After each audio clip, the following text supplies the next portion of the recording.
Salut à tous, une vidéo assez compliquée, une vidéo donc que je vais tenter de refaire parce que je l'ai faite et je n'étais pas satisfait. Il va y avoir une très grosse introduction pour expliquer comment j'en arrive là, il va y avoir un développement après et il y aura donc une conclusion sur donc BYD, sur l'avenir en fait de ce constructeur en Europe, en France, parce que donc comme je l'ai expliqué, il y a énormément de constructeurs qui vont arriver en Europe. Mais tout n'est pas fait, hein. Concrètement, c'est pas parce que tu es éventuellement mieux, moins cher, mieux distribué ou quoi que ce soit que ça fonctionne. C'est vraiment un tout. Donc, il faut bien comprendre tout ça. Et puis, il y a les constructeurs donc historiques, et il y a quand même beaucoup de voitures qui sont vendues par des flottes, des magouilles, des rétrocessions, etc. On connaît les Européens, les Américains, sont pas forcément mieux des fois ou parfois que les Chinois, donc gentil n'a qu'un œil. Pour le moment, c'est un petit peu open space, mais on, voilà, on nous appelle le vieux continent, c'est pas pour rien, on est des sacrés roublards. Alors, je vais pas du tout m'appuyer sur, entre guillemets, ces deux personnes, entre guillemets, que je vais citer. Donc, j'avais fait ma première vidéo, parce que je me dis, il faut absolument que je la fasse, c'est Automobile Éco, en fait, c'est Emmanuel, je préfère les prénoms donc des personnes, qui, je partage complètement, en fait, sa dernière vidéo, où il explique, je te les mettrai à la limite de l'extrême en référence, que ce n'est pas entre guillemets, j'aime pas le mot non plus influenceur, je n'aime pas le mot youtubeur, mais des gens entre guillemets sur YouTube ou autres, on va dire réseaux sociaux, qui prennent la parole et qui donnent en fait leur avis. Encore une fois, je m'appelle Johan, je ne suis pas un professionnel de l'automobile, j'ai un ressenti, j'ai eu pas mal de véhicules, il y en a que j'ai acheté, il y en a que j'ai pas acheté ou quoi que ce soit, et par rapport donc à mon ressenti, j'aime bien en fait donner mon avis, un avis constructif, un avis donc qui sera donc en deuxième partie développé, et parce que pour le coup donc Fisker, c'est-à-dire que quand ça va mal, tu vois, tout est bon pour dire que c'est un petit peu la faute des autres, ou ils ont oublié d'encaisser les chèques, etc. J'avais été assez tranchant lorsque j'avais été visiter donc à Buc la concession et surtout donc le véhicule, et j'avais dit non mais attends, 70 000, pendant que eux étaient encore à 60-70 000 pour leur véhicule grande autonomie, Tesla avait déjà baissé de 10 000 euros. Voilà.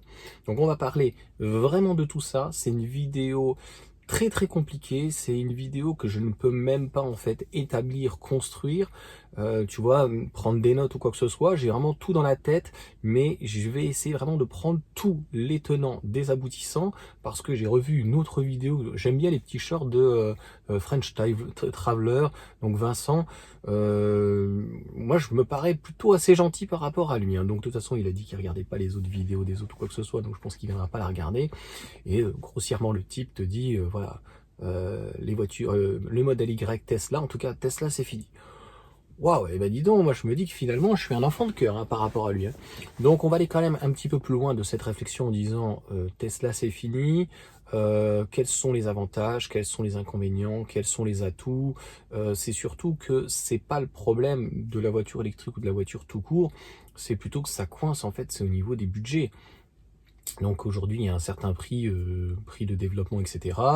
Il y a des marges très importantes parce que ils savent très bien que les volumes, en fait, c'est fini. Donc ça, les gens ont peut-être du mal à comprendre, mais la voiture va redevenir un petit peu un luxe parce que c'était soit on faisait du volume comme des Clio ou des Twingo, soit à un moment donné, on fait plus de marge. Donc la R5, tu verras, elle ne fera pas les mêmes volumes qu'une Clio avant, des millions et des millions de ventes. Peut-être qu'un jour, mais je suis pas sûr. C'est vrai que je partage l'avis de Vincent qui dit le moyen entre guillemets le plus économique dans les pays en voie de développement ou quoi que ce soit, c'est plutôt le scooter. Moi, je veux bien qu'on fasse du scooter, du vélo, du à pied, mais tu peux pas dans ces cas-là donner des villes à des gens de gauche. Je n'ai rien contre eux, hein. Mais quand je dis vraiment, c'est des gauchos, c'est pas des socialistes. C'est vraiment des gens, des pseudo-écolo-bobos. Tu vas dans Paris, mais c'est hyper dangereux. T'as des scooters qui sont, t'as des trottinettes électriques à plus de 30 km/h qui sont sur les trottoirs, les gens qui sont en vélo sur les trottoirs, les gens en vélo qui remontent des fils à contresens, c'est autorisé, t'as même pas la place, machin. En fait, à un moment donné, il faut pas être hypocrite. Dans ce type de grande ville, faut dire, on veut plus de bagnole. Cassez-vous, tu vois, faut arrêter d'être hypocrite. Enfin, je pense qu'ils sont hypocrites, mais ils te le font bien comprendre. Donc, à un moment donné, si tu n'es plus en adéquation avec l'endroit où tu es, je pense qu'il vaut mieux dans ces cas-là, malheureusement, se retirer et se barrer.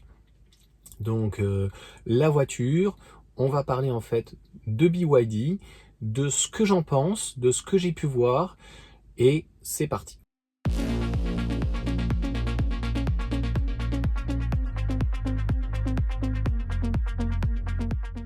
Alors je suis hyper chaud, j'allais commencer direct la vidéo, c'est vraiment important de revenir tout dans le contexte. J'étais à côté de Montpellier, et en fait quand je suis allé au Superchargeur, je suis allé au Géant Casino, ceux qui connaissent, donc au niveau de Montpellier, une ville, je vais pas en parler 3 ans, ça fait partie de ces villes en France, je crois un petit peu comme Grenoble, Lyon, etc.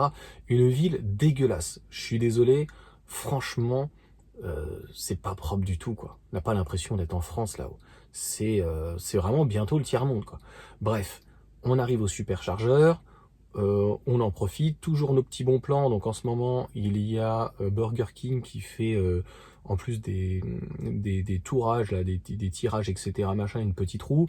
On avait gagné 160 ou 180 points, et au final, ça faisait 3 hamburgers, et on a pris des nuggets pour les enfants, ils étaient contents le soir. On en a profité donc pour aller au supermarché, donc ce géant casino, et juste en face des caisses, il y a un BYD. Il y a 3 véhicules donc présentés. Il y a la Dolphin, l'Atto 3 et la Seal. Donc je vais te parler de ces 3 voitures que j'ai vues. Il y a d'autres voitures qui peuvent être intéressantes. On va essayer de développer vraiment tout, et j'aurais voulu essayer uniquement la Seal parce que clairement les autres véhicules, beaucoup de journalistes en ont parlé. C'est vrai que Maxime d'Automobile Probe donc on en a très bien parlé de l'Atto 3, notamment au niveau du comportement routier. On connaît un petit peu les autonomies, on sait comment ça se passe avec une voiture électrique.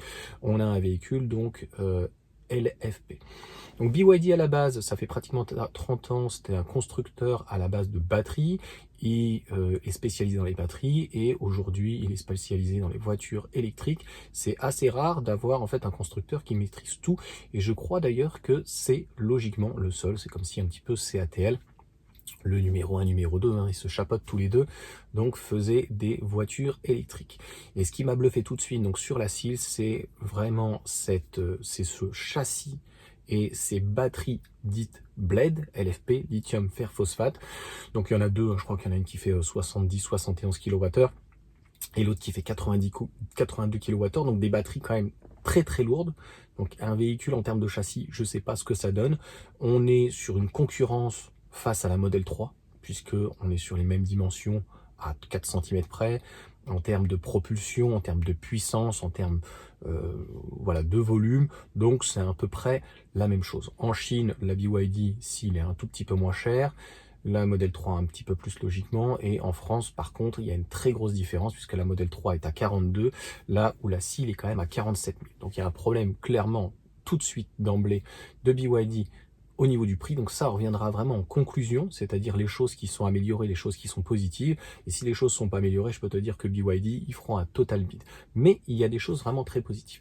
Donc le souci de cette BYD Seal, c'est que aujourd'hui une berline, ça ne marche plus. Les gens qui ont du fric, 50 000, 100 000 euros, ils achètent plutôt donc non pas des berlines, tu vois bien le Taycan et plus le Macan, donc ils achètent des petits SUV ou des SUV de 4,50 m, 4,80 m.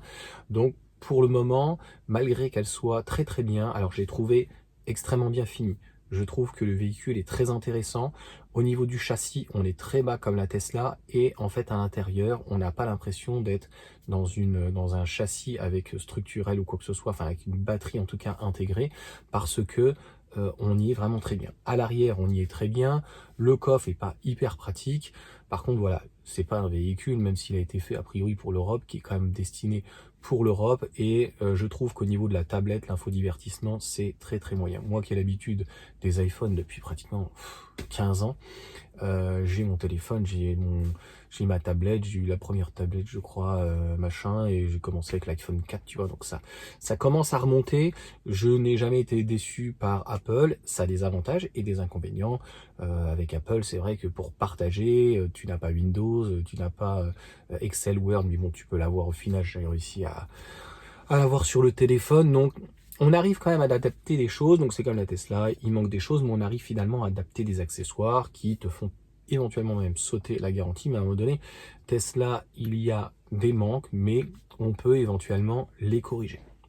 Donc sur cette Seal intéressante, très bien finie je trouve, et ce qui m'a vraiment bluffé, c'est le châssis. Par contre, je pense qu'elle est trop chère à l'achat. Je pense que le véhicule ne correspond pas à notre demande et clairement, dans l'état actuel, c'est un véhicule qui fera plutôt un bide.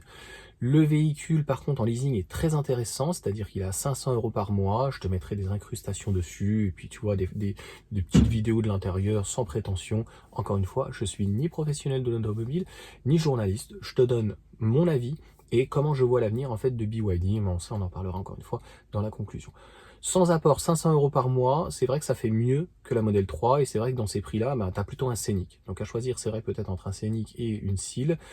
Prendrais peut-être plus une Seal. 520 km pour la petite batterie, si on peut dire, LFP. Elle fait du V2L normalement aussi, donc elle a des choses qui sont intéressantes. Encore une fois, c'est une alternative, ça peut pas remplacer en fait une Tesla. Pourquoi? Parce que t'as pas les superchargeurs.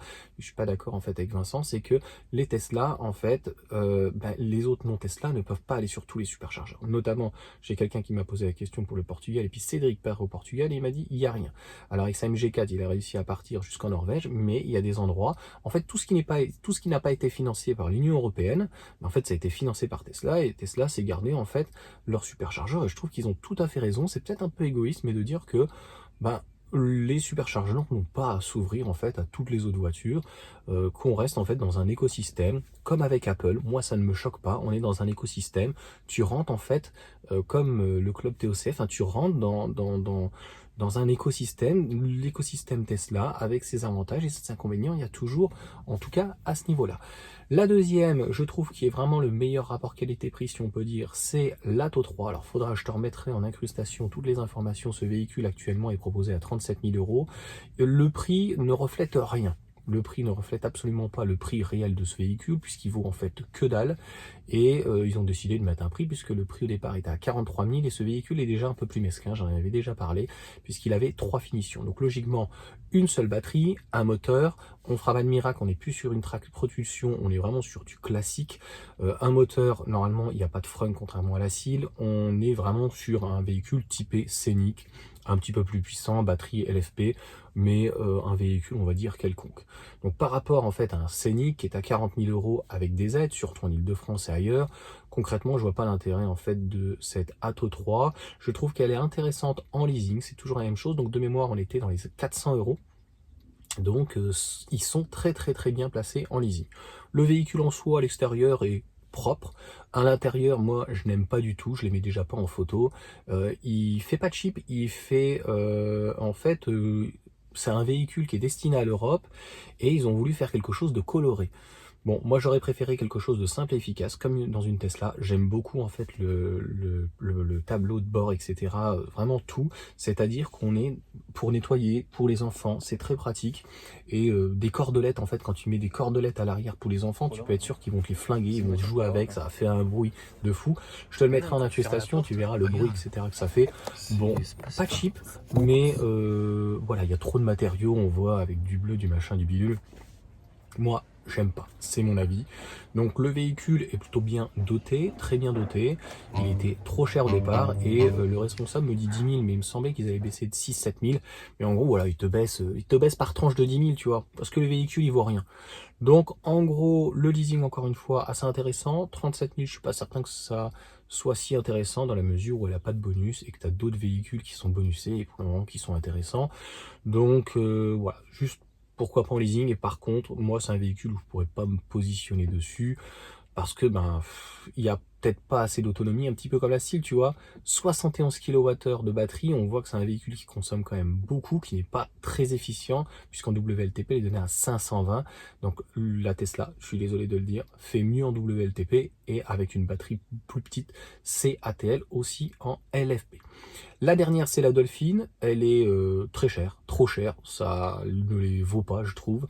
De mémoire, elle est à 34 000 €. Enfin, elle est pratiquement au même prix que l'Atto 3. Pour moi, elle est 10 000 € au-dessus. C'est surcoté, clairement.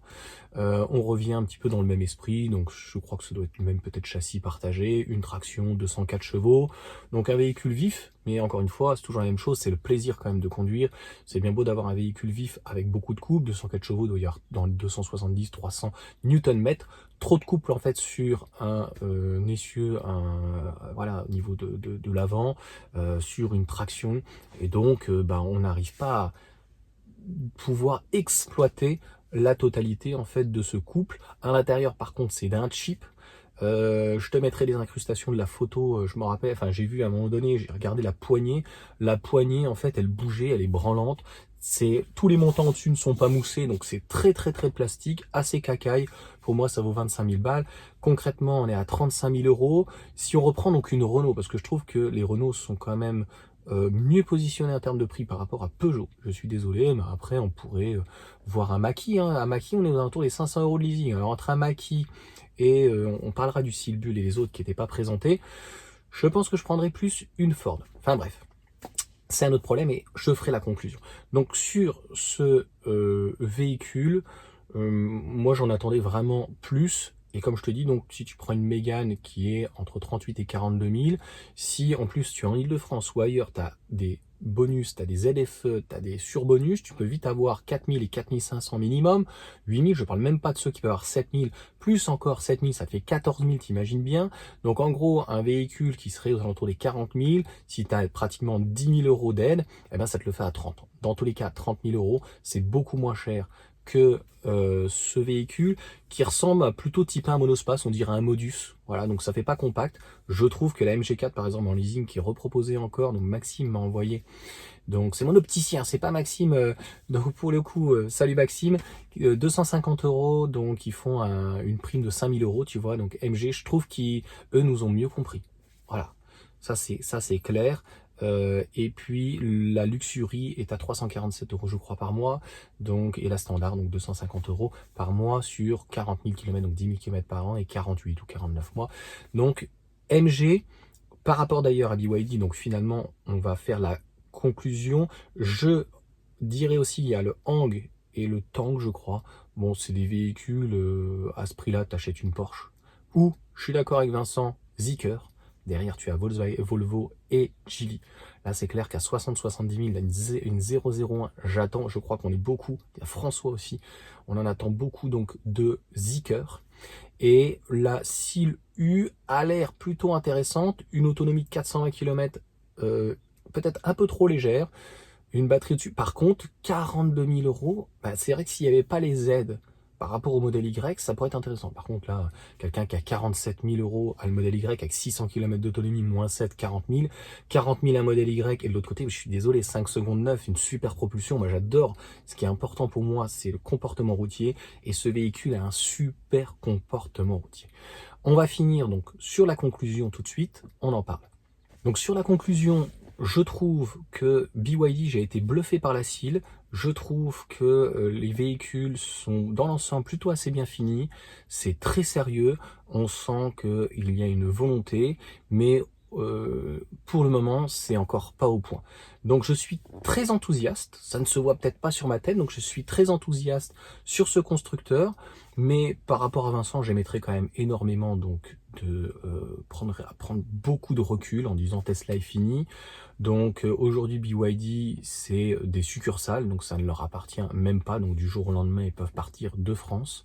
BYD aujourd'hui c'est à peine une dizaine de concessions qui sont ouvertes. BYD c'est un constructeur en France ou en Europe qui vend que dalle, ok, ils vendent rien. BYD aujourd'hui, les prix, je suis désolé, sont absolument trop chers. Si la Chine, si BYD veut venir en France, bah, ils m'appellent. Ils m'appellent, je vais leur donner des conseils. Concrètement, une Seal, c'est pas notre cible et c'est trop cher. L'Atto 3 peut être intéressant, mais en leasing. Sinon, dans ces cas-là, pas plus de 30 000 euros. Clairement, je suis désolé. Peut-être que BYD en Chine, ils sont numéro 1. En Europe, ils sont l'outsider. On les connaît pas. Personne connaît Build Your Dream.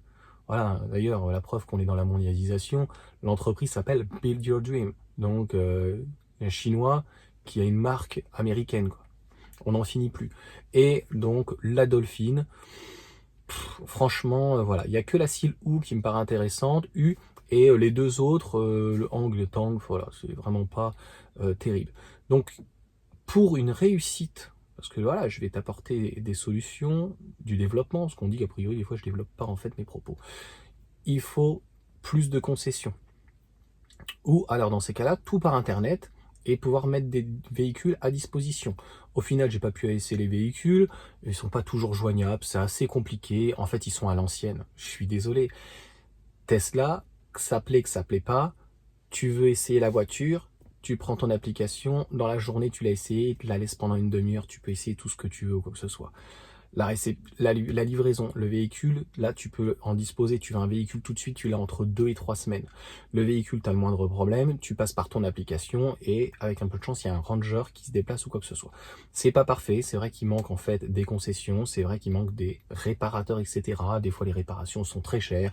Ça ne peut pas être parfait, mais clairement, il y a des défaillances, il y a des grosses faiblesses aujourd'hui sur le réseau français de BYD et on ne peut pas avoir un avenir prospère en Europe ou surtout en France de BYD avec quelque chose d'aussi léger. Donc le véhicule est garanti de mémoire, je sais plus c'est 5 ou 7 ans, 150 000 km, on est sur des LFP comme je t'ai dit, V2L donc ils sont finalement en avance par rapport à Tesla, les véhicules quand même sont un peu plus classiques mais on est sur du trop classique.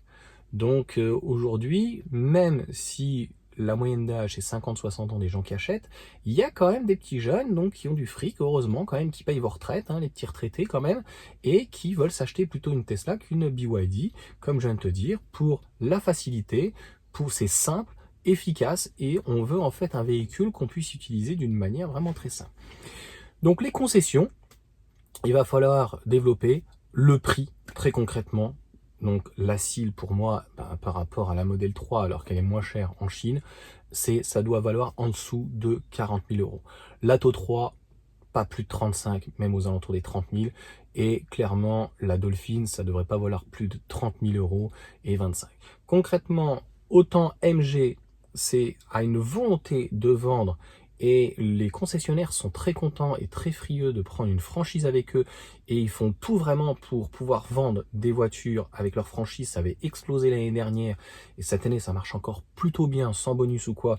On sent qu'il y a une réelle volonté de nous plaire, je l'avais déjà parlé pourtant dans les vidéos, et là BYD c'est beaucoup trop cher, je trouve qu'ils sont complètement déconnectés, ils te baissent de 5000 comme ça, mais un prix agressif, tu fais pas de remise, ce que MG finalement fait, mais non, tu mets un prix agressif, et force est de constater, quand tu prends une Dolphin et une MG4, qui sont toutes les deux des compacts, déjà moi je préfère la MG4, clairement, beaucoup plus simple, etc., et une standard, c'est 25 000 euros, puisque 30 000 encore moins 5, 25 000, là où la Dolphin est à 34 000.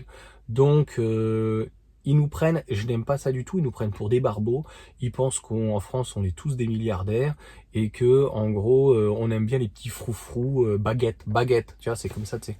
Les seuls mots que les gens, ils savent en français, quand c'est comme l'anglais, ils savent certains mots en anglais, en français, c'est baguette, et non, on fait pas quand même que des baguettes, quoi. On n'est pas des prolétaires, quoi. Et puis les gens en France, c'est plus dur que chez vous des fois. Donc honnêtement, faites-nous un prix agressif. Et donc, ça sera vraiment la conclusion et la conclusion. Donc le bonus.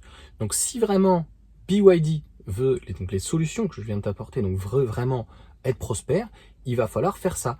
Baisser le prix, plus de concessions et rentrer un petit peu dans un air un peu plus moderne et d'avoir une vraie application que tu puisses prendre donc des rendez-vous pour aller essayer la voiture. Il faut que tu puisses l'essayer, c'est un nouveau constructeur, donc si on commence à te le faire avec des vendeurs, etc., je trouve que ça va pas le faire.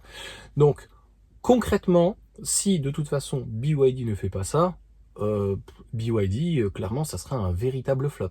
Dans l'état actuel, c'est trop cher. Ils sont en concurrence et tu penses bien que l'État français va pas se laisser faire, en fait, concrètement. Il y a aussi le fait qu'entre BYD et SAIC, donc MG, ils vont avoir des usines en Europe. C'est très bien. Peut-être qu'ils vont pouvoir récupérer le bonus. Peut-être. C'est très bien. Peut-être qu'ils feront du leasing social, mais c'est pas avant 2-3 ans. Donc cette année, dans l'état actuel, zéro vente. L'année prochaine, s'ils baissent pas leur prix et qu'ils restent dans l'état actuel, zéro vente. Quand je te dis zéro vente, c'est 100 ventes, 1000 ventes. Enfin, c'est combien? Donc, un modèle Y en France, je sais même plus, on est sur 30 000, 50 000, et puis en Europe. Donc, moi, c'est pas que je n'y crois pas, je ne dis pas que ça va non plus faire un bid, mais les véhicules sont très intéressants, les véhicules, c'est dans l'ensemble quand même plutôt soigné, mais clairement, il y a un véritable problème de positionnement de prix et peut-être de communication parce que c'est des véhicules qui ne seront pas faits pour les geeks, qui ne sont pas in. Et franchement, s'ils veulent essayer d'attirer des gens qui ont du fric, que par exemple une Atto 3 à 30-40 000 euros, non, papy, mamie, grossièrement, ou des gens qui ont 40, 50, 60 ans, ils vont rester fidèles à leur marque. Ils vont rester chez Renault, même si entre un Scénic ancienne génération et un nouveau, c'est quand même différent. Ils vont rester sur un 3008 ou autre, et c'est déjà donc assez compliqué de faire passer les gens du thermique à l'électrique en Europe et en France.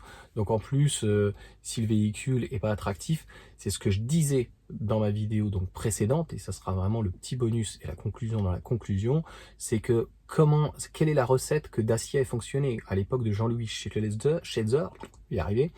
À la base, ce véhicule devait être donc fait en Roumanie et donc plutôt dans les pays en voie de développement, au Maghreb ou en Inde ou ailleurs, un petit peu comme Renault avec la Kwid, enfin d'autres choses comme ça.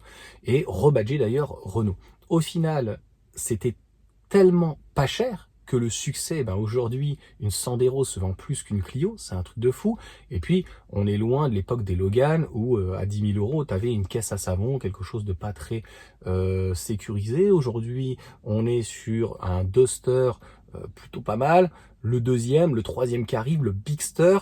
Donc, on reste sur des prix qui sont quand même très très agressifs, des Stepway qu'on retrouve à 15-17 000, ils font pas de remise, un prix au taquet, un prix au plancher, à la Action, ils font jamais de soldes, ils font parfois des petites promotions, voilà, comme Dacia peut faire, et donc la clé de la réussite, c'est d'arriver malheureusement par le bas. Ils pensent avoir des bons produits, ils pensent s'intégrer sur entre guillemets du premium, hein, parce que Renault et Peugeot considèrent qu'aujourd'hui ils font du premium et qui sont l'égal entre guillemets de Volkswagen, en tout cas Audi, etc. Bon, si franchement BYD pense rester sur cette idée-là, je pense que ça ne décollera pas et ça pourra pas marcher. Bon, ils font des ventes encore une fois, mais la concession, si tu veux, il y en a tellement peu qu'il faut regarder à l'échelle nationale ou européenne. Et même dans les pays scandinaves, BYD, c'est pas la révolution. Bon, les personnes qui y sont allées. D'ailleurs, pour le coup, si Cédric regarde la vidéo, et puis il y a Vincent qui est en Norvège, donc je pense aussi à un autre Vincent, donc qui a de la famille aux Pays-Bas. Pour l'essentiel, hein, on voit un petit peu de Ford, on voit pas mal de Volkswagen, de l'ID4, on voit éventuellement de la Cupra, beaucoup quand même de Tesla. On va voir, je pense, de plus en plus donc de la Renault, de la Mégane et surtout du Scénic. Moi, je trouve qu'il est quand même plutôt bien placé, notamment par rapport à l'Atto 3. Franchement, c'est le jour et la nuit. Si tu prends une Atto 3, enfin demain on fait une vidéo si tu veux, Renault il me passe un Scénic et BYD me passe un Atto 3, c'est pas que l'Atto 3 je vais l'atomiser, mais honnêtement tu prends le Scénic de base à 40 000 déjà, il est plutôt pas mal, et alors tu prends la grande autonomie, ça va être compliqué donc pour l'Atto 3 de rivaliser. Extérieurement le Scénic est mieux, et en termes de style il est quand même, Gilles Vidal est quand même un très très grand designer, donc c'est un truc de fou. Et à l'intérieur, l'Atto 3 que j'ai vu n'avait pas le coffre électrique, donc le Scénic a un coffre électrique sur la finition haute, à l'intérieur les sièges franchement ils pètent, on a en Android automotive etc, CarPlay etc, enfin Google automotive pardon, c'est juste ça marche, ça fonctionne. Renault, ils ont d'autres entre guillemets de problèmes. Il y a un petit peu trop de boutons. Et puis, je pensais à ça et que j'ai oublié, donc je te mettrai vraiment toutes les incrustations sur l'Atto 3. J'ai trouvé, ouais, il y a des choses, ça va très mal vieillir. Les cordelettes, sur la partie des aérateurs derrière, mais même à l'avant, mais surtout à l'arrière, elles sont trop grosses, donc les enfants, ils vont toutes dégager, ils vont toutes péter. Moi, j'adore Tesla pour ça. C'est simple, minimaliste. Ce qu'on regrette avec Tesla, c'est peut-être qu'ils sont allés peut-être un peu trop loin. Mais certains aujourd'hui disent, je suis passé à la Tesla, les radars ça me manque pas, les commodos finalement pas non plus, donc peut-être qu'on va s'y faire. Il n'y a pas d'écran à l'avant, mais mon écran il me suffit, etc. Bon, malgré tout ça, Tesla y cartonne en Europe. On parle bien de Tesla BYD en France et en Europe. Donc le Challenger c'est BYD, et BYD a vraiment tout à faire encore, ils n'ont pas de réseau et les prix sont trop élevés. Quand Tesla a voulu exploser le marché, eh bien le modèle Y est passé de 49 pardon, à 47, aujourd'hui il est à 45, et le modèle 3 était même à un moment donné à 52 000. Enfin, ils ont tout fait pour exploser à tous les niveaux. L'autonomie, un véhicule très efficient, un véhicule efficace. Le nouveau modèle 3 Highland, je le trouve très joli. Et là, à 40 000, même sans bonus, bah, c'est pas compliqué, hein, voilà. Hein. On est pratiquement au prix d'une Atto 3. Donc, entre une modèle 3 Highland, concrètement, hein, donc surtout le modèle Y, qui est le numéro 1, qui est la référence, qui est le numéro 1 dans le monde quand même. Et Vincent, l'autre qui fait des vidéos French Traveler, ose dire Tesla c'est fini quoi. Donc le modèle 3 aujourd'hui 40 000 euros, peut-être avec des petites remises à la fin du trimestre ou quoi que ce soit dans les stocks. Bah, entre une Atto 3 et une Atto 3 qui est à 37 000 et une Seal qui est à 47 000, encore une fois, bah, tu la prends blanche déjà en 18 pouces, etc. Et tu as un véhicule quand même avec les sièges ventilés, sièges chauffants à l'avant, à l'arrière, le volant chauffant, tu as ton sentinelle, tu as un coffre électrique, etc. Enfin, tu as un véhicule quand même qui est plutôt bien fini, avec beaucoup d'options, volant électrique, tu peux mettre 10 profils, etc. etc. À un moment donné, qu'est-ce qui manque à Tesla? J'en ai déjà parlé dans des vidéos ou quoi que ce soit, on va essayer de pas faire trop long, c'est un V2L, et puis, j'ai envie de dire que c'est à peu près tout. Hein. Une caméra à l'avant. Voilà. Et puis, il n'y aura jamais d'aillon sur une modèle 3. Donc, il faudra prendre un modèle Y. Donc, c'est ce qui manque, les deux choses, la caméra, et puis cette deuxième petite chose à la limite, et éventuellement qui s'ouvre à un CarPlay, mais il y a des systèmes qui existent que moi j'utilise par exemple. Mais moi je suis pas un grand fan de CarPlay ou d'Android, donc j'utilise celui de Tilliard, je referai un point dessus, tu vois, tu le branches et puis tu peux utiliser dans ces cas-là ta tablette. Donc au final, ce manque il est compensé. Voilà, tu as un problème pour ouvrir les portes, tu as des systèmes qui existent où tu peux avoir des boutons. Donc je trouve que voilà, c'est plutôt les deux petites choses qui manquent. Et je dirais que la boucle sera bouclée, surtout si il y a une Model 3 grande autonomie propulsion à plus de 700 km d'autonomie. Ça, je le répéterai pas assez. Franchement, ça va plier le game. Et on voit bien que de toute façon en Europe, c'est bien beau d'arriver avec un véhicule, donc une compacte, mais si tu n'arrives pas en fait à un prix très agressif comme Tesla veut faire à 30 000 euros, bah 35 000, tu vas te faire écraser par les autres constructeurs. Voilà, tu vas te faire écraser par Renault et Peugeot, enfin et Volkswagen. Donc t'inquiète pas qu'eux, ils ont aussi des grosses marges, et t'as vu qu'ils feront tout pour essayer de t'écraser. Avec des leasings aussi, ou avec des prix de compétition, ou quoi que ce soit. Ils sont dans l'ensemble mieux placés qu'avant. Hein. Donc voilà pour cette vidéo, j'espère avoir été assez clair. Donc je suis assez enthousiaste sur cette marque, c'est une très grosse marque, c'est pas Fisker où derrière il y a qu'Henrik Fisker. Là derrière c'est un très gros consortium, un très gros constructeur aujourd'hui qui est soit numéro 1 soit numéro 2 dans les voitures électriques dans le monde avec Tesla. Ce qui lui manque donc c'est un véritable réseau et une baisse de prix. Allez sur ce, ciao, j'espère que j'ai été assez clair. N'hésite pas à mettre un petit commentaire, moi je voudrais bien savoir ce que tu en penses, si on pense à peu près la même chose, ou si je m'égare un petit peu dans mes analyses. Allez, ciao.